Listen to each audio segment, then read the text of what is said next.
and that is national trunk roads and county roads. Kenyans must note that national government agencies like Kura and Kera continue to insist on doing roads in Nairobi when they clearly need to hand over those roads and the attendant resources to the county government of Nairobi. In fact, the late Baba Raila Amolo Odinga repeatedly called for the disbandment of these two agencies, going so far as including the full unbundling of the functions in the MOU he signed with President Ruto in March of 2025.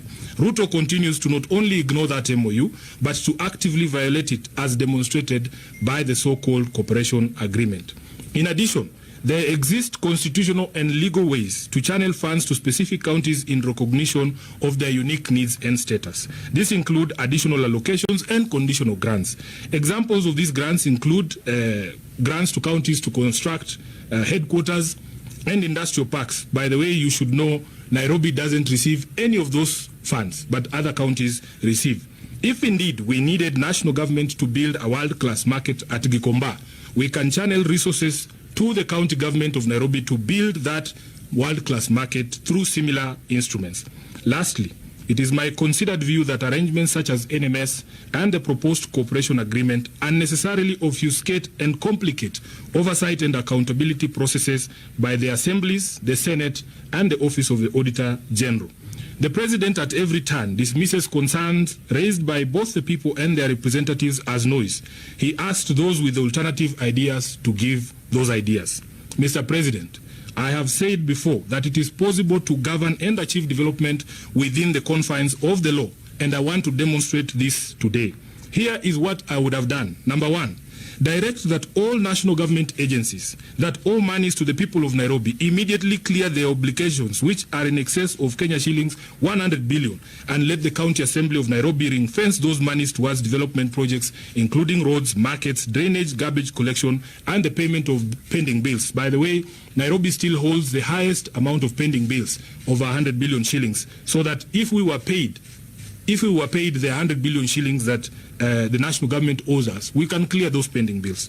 Number two, immediately transfer all county functions to counties in accordance with the Constitution and the MOU that you signed with Raila Odinga.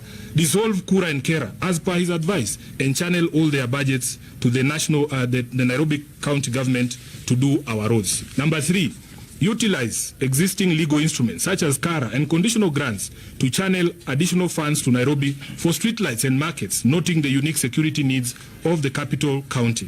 4.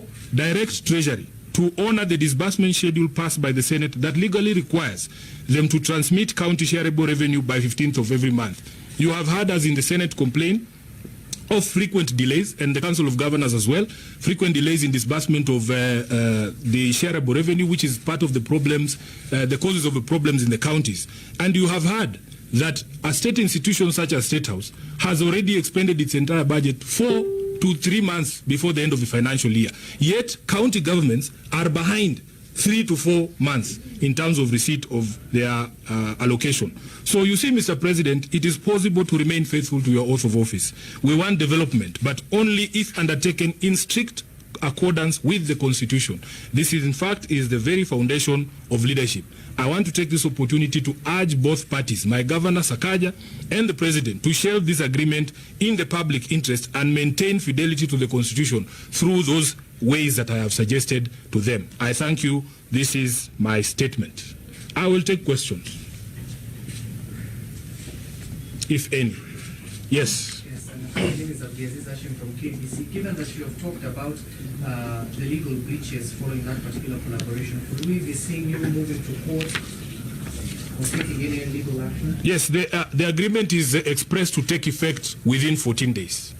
Now, I have publicly called on them to explore legal and constitutional means to be able to achieve all the things that they wanted to achieve in that agreement.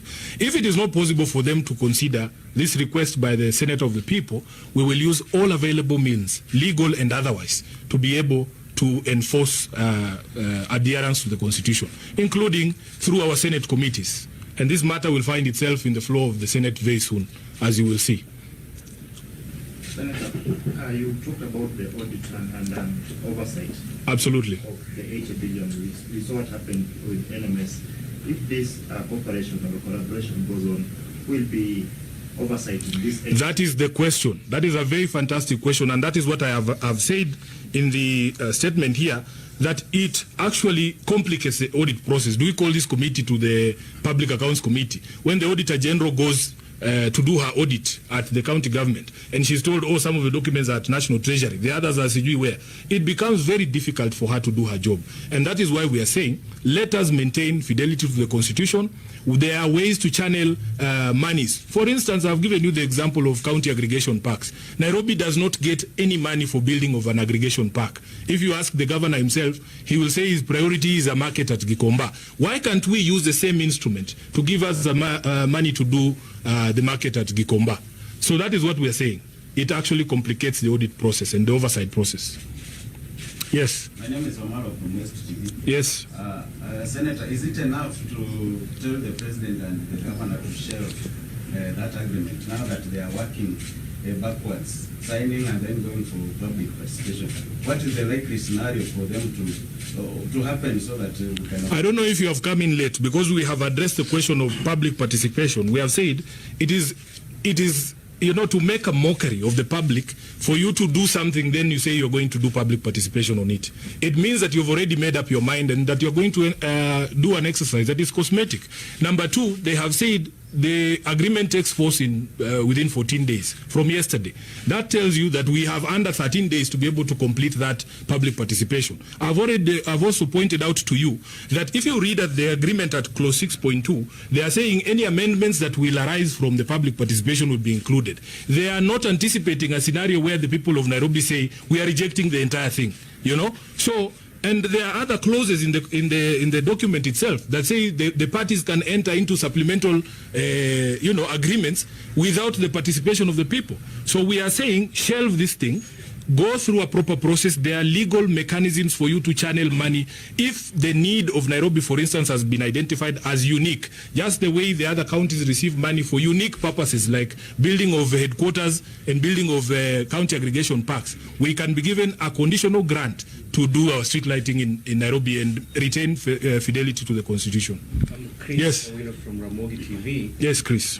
During the signing of that cooperation agreement or cooperation deal between the Nairobi County and the national government, the president and the governor said that Nairobi need to be given special treatment akin to what happens in other cities like London, as opposed to what is happening now when they are being given allocation just like any other county. Do you feel like Nairobi needs that special treatment? Chris, I thought you were in the room when we began this statement.